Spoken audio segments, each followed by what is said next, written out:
မျိုးမျိုးကြောင့်ကျွန်တော်ဂီတာ lesson တွေမသင်လိုက်ရတာနားလည်ပေးပါလို့ပြောကြားချင်ပါတယ်အခုကျွန်တော်ဂီတာ lesson တွေစတင်ပြသပေးမယ် lesson ကတော့ pentatonic နောက်တစ်မျိုးပြန်ပေါ့နော်ဟိုတလောကတော့ကျွန်တော် pentatonic တစ်မျိုးပြထားပြီးတော့အခု pentatonic နောက်ထပ်တစ်မျိုးပြန်ကိုကျွန်တော်ပြပေးမှာဖြစ်ပါတယ်အားလုံးတူကြည့်ကြရအောင်နော်ဟောကျွန်တော်ရဲ့ channel ကို subscribe လေးမလုပ်ရသေးဘူးဆိုရင်တော့ subscribe လေးလုပ်ပြီးသွားဖို့တောင်းဆိုချင်ပါတယ်နော် let's go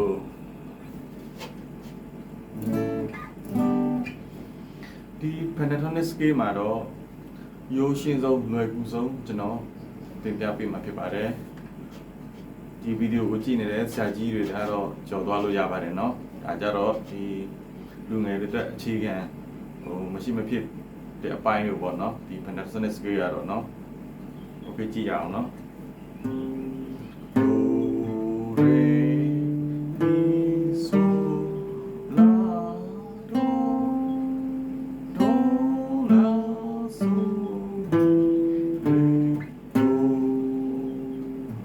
ပြန်ပြီးမယ်နော်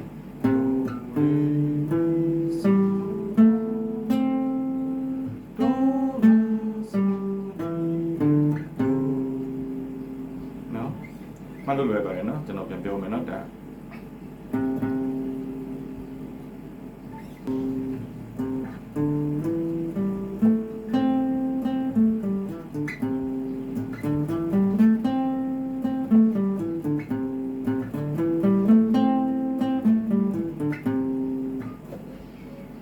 ပထမဒိုးကတော့ frequency နံပါတ်3နေရာမှာ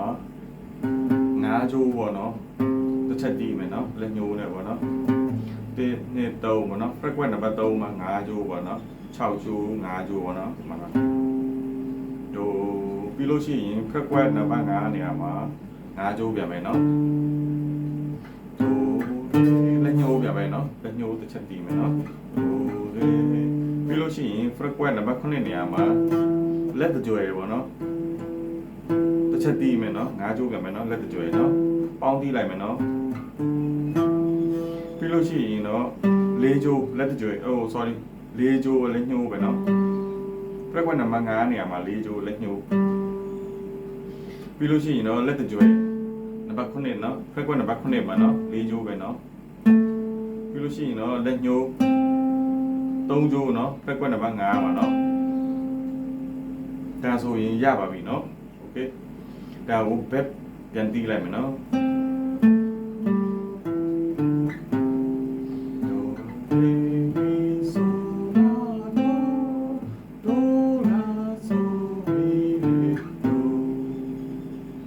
လွယ်เนาะဟုတ်လား